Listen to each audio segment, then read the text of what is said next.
Bom, Carmen Lúcia recebe em casa Randolfo Rodrigues, Gilmar Mendes e Zanin, fora de agenda. Tudo muito republicano. É muito normal essa coisa de gente do Supremo receber senadores petistas e gente petista que, inclusive, está agora no próprio Supremo. É tudo muito republicano. Né? É coisa de país sério, né? Não de republiqueta das bananas. A mesma turma que depois vai lá e forma a maioria para dizer o seguinte: olha, não há nenhum grande problema em ministros do Supremo julgarem parentes, casos que vêm de escritórios de cônjuges, filhos. Vamos falar disso. A credibilidade do judiciário arranhada, editorial da Gazeta do Povo de hoje. Aliás, assine a Gazeta do Povo, o melhor jornal do Brasil. Você viu a quantidade de coisa que eu trouxe aqui da Gazeta? É a única fonte crível de jornal que restou no Brasil. E do lado de revistas, a Revista Oeste. São as únicas duas fontes jornalísticas confiáveis no Brasil hoje. Diz o editorial: já não basta que os ministros do STF inventem suspeições onde elas não existem, como no caso do Moro. É preciso também derrubá-las onde elas são plenamente justificadas. Toffoli julgar o PT, o ex-chefe, o Zanin julgar coisas envolvendo seu companheiro e ex-cliente, que vai acontecer, podem ter certeza, ou os casos de parentes. É o que diz o mestre Guzzo. Em que lugar do mundo os juízes podem julgar casos de suas esposas e seus filhos? Gente, é escancarar o absurdo. E os juristas estão todos, na moita, apavorados ou prostituídos. O fato de alguém não ser formado em direito não significa que ele está incapacitado de exercer um raciocínio lógico. Vai chegar uma causa no STF vinda diretamente do escritório da esposa do Zanin, da esposa do Xande, e eles não estão mais impedidos de julgar isso. Acabou. Acabou o esforço de parecer normal. Vocês entendem isso? Lembra da velha frase: não basta a mulher de César ser honesta, tem que parecer honesta? No Brasil, não basta os magistrados supremos que não são juízes parecerem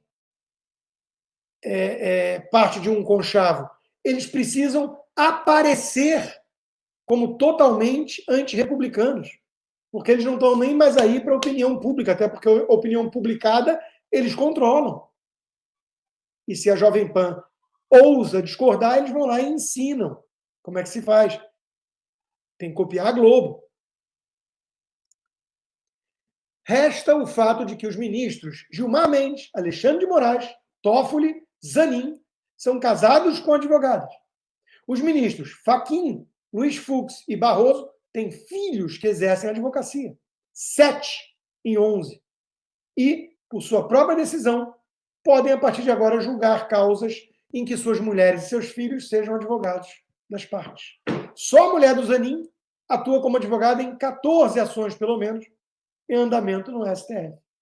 Existe coisa parecida em qualquer Suprema Corte do mundo?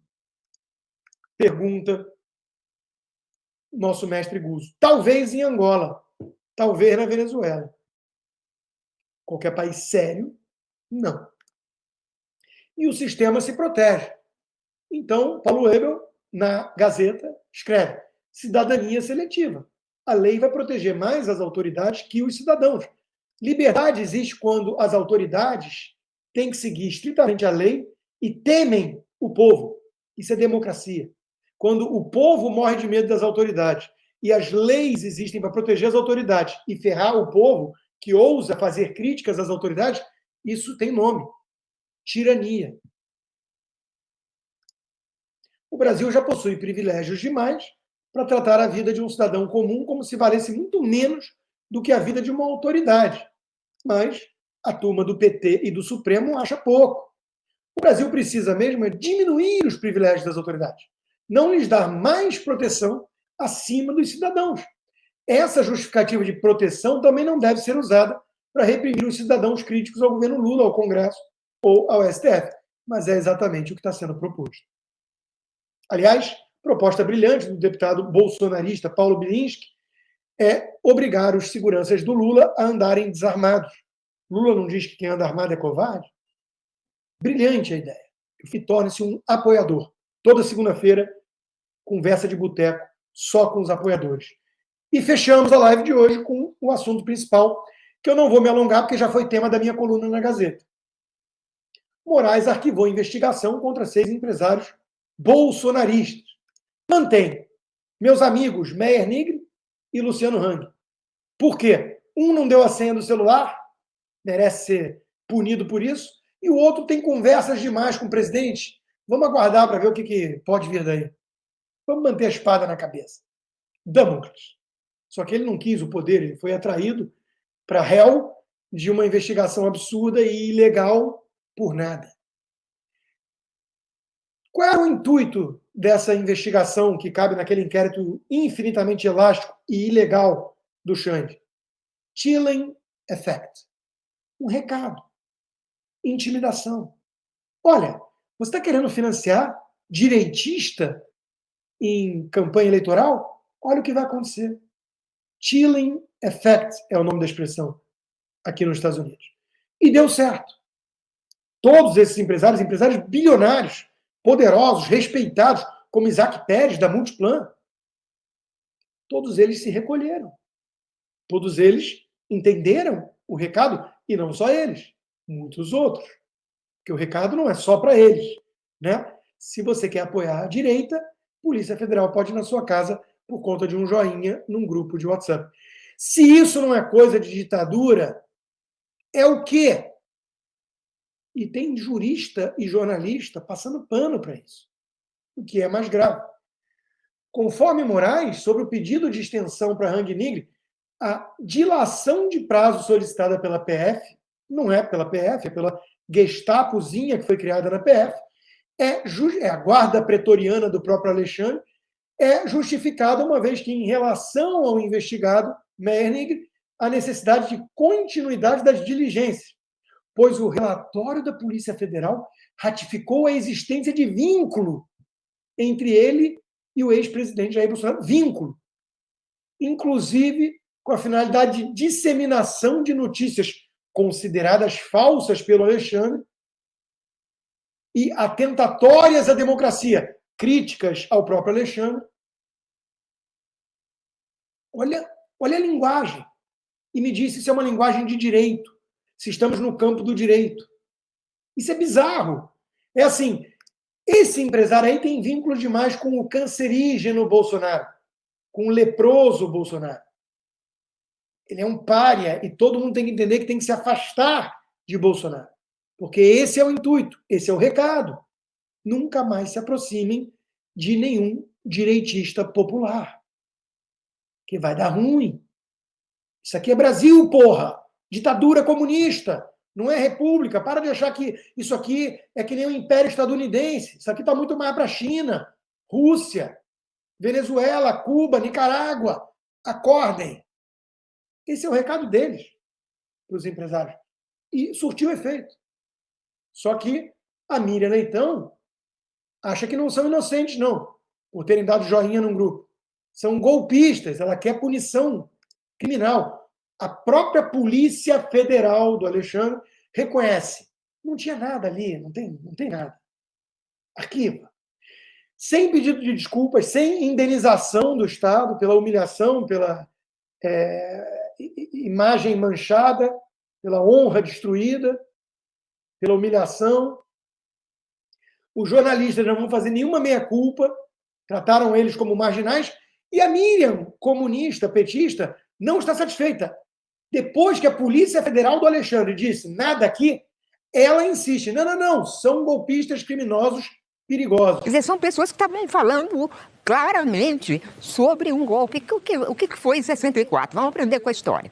Né? O que foi 64? Foi reunião de empresários, mais os militares, né? E aproveitando um momento de instabilidade política. O que era o golpe que o Bolsonaro queria? Criar uma instabilidade política, recorrer a militares, recorrer aos empresários, que são quem? Os empresários são líderes. São líderes, eles comandam, eles têm influência, sim. Então, o que eles falam é importante. levar adiante. O ministro Alexandre de Moraes decidiu arquivar, mas é preciso deixar claro todo o diálogo que na época a Metrópolis divulgou e que tem frases estarrecedoras desses empresários que agora estão dizendo que são inocentes. Não são inocentes coisa nenhuma, são golpistas. São golpistas e tramavam, achavam naquele momento que Bolsonaro tinha chance de fazer de novo o que foi feito no Brasil em 64. Então o país tem que aprender com a sua própria história. Né? O ministro Alexandre decidiu pegar leve com eles, ok. Mas o que eles disseram é o suficiente para mostrar o seguinte: eles se reuniram para defender golpe. Eles são influentes, têm muito dinheiro e, portanto, o nome disso é conspiração. O nome disso é estupidez, desinformação, militância comunista. Miriam Leitão fala que empresário rico tem dinheiro quando ele, num grupo fechado, aliás, eu fazia parte, era um grupo de desabafo, de tudo, de troca de figurinha, de notícias, de artigos. Ela diz que, por ser rico e ter falado num grupo fechado, porra, eu prefiro o regime militar do que a volta do ladrão à cena do crime, como diria Geraldo Alckmin, antes que me interpretem mal, quem disse isso foi o Alckmin. Ela diz que isso é conspirar para dar um golpe de Estado. Claro, eles estavam ali financiando armamento clandestino de células terroristas, golpistas. Ela falou de 64, ela era uma pirralha comunista. Em 64, teve um empresário grande que defendeu o tal golpe militar. Roberto Irineu Marinho. Roberto Marinho, né? O Irineu é o filho. Roberto Marinho, que a Miriam Leitão uma vez teve ali uma telepatia, uma psicografia ao vivo, para dizer assim, não, o editorial escrito pelo Roberto Marinho naquela época foi mudado do túmulo, porque ele morreu sem rebater aquilo. Miriam Leitão, você é o que há de pior na imprensa brasileira. E pensar que a nossa imprensa brasileira, por anos e anos, sempre foi aparelhada de forma hegemônica por gente como Miriam Leitão. Tratada por empresários como alguém séria, respeitada, renomada, fala de economia. Uma militante comunista. Amélia, né? É o nome na KGB. Amélia. É isso, meus amigos. É duro.